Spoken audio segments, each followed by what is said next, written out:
Hey there, I am in one of my favorite spots in the house in the morning with my favorite book, the Bible.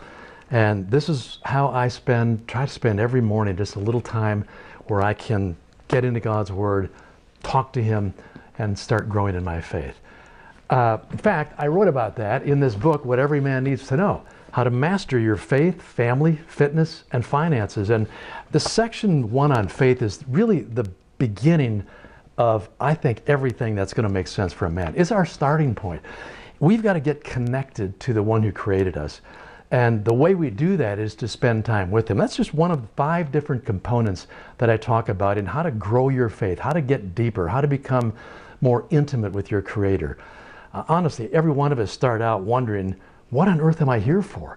And I really believe God will help us find our true purpose and intention in life if we'll spend some time here with Him every day. Now, I know that's easier said than done, but I break out some really interesting and, I think, actionable ways that you can do that.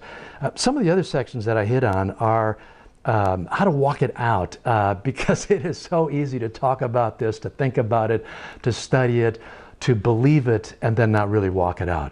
So I touch on some very actionable ways that you literally can start to walk out your faith and what it means to grow your faith. Really, the starting point for every one of us is to find out our true calling and purpose in life. And there's some great resources that I tucked in the book here that you can go to with some exercises that are very, again, actionable. You can start answering some questions that will provoke you into thinking what you're really doing here and why you're doing it.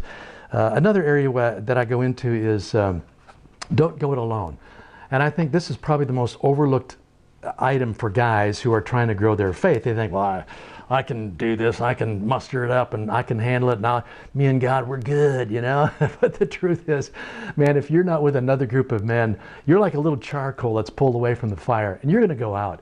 You know the other guys around you to support you and to build you up. And if you've never been part of a all-men's Bible study or a group or a prayer group, I show you ways to really start getting involved. It's easier than you think, and honestly, it'll start to transform your life.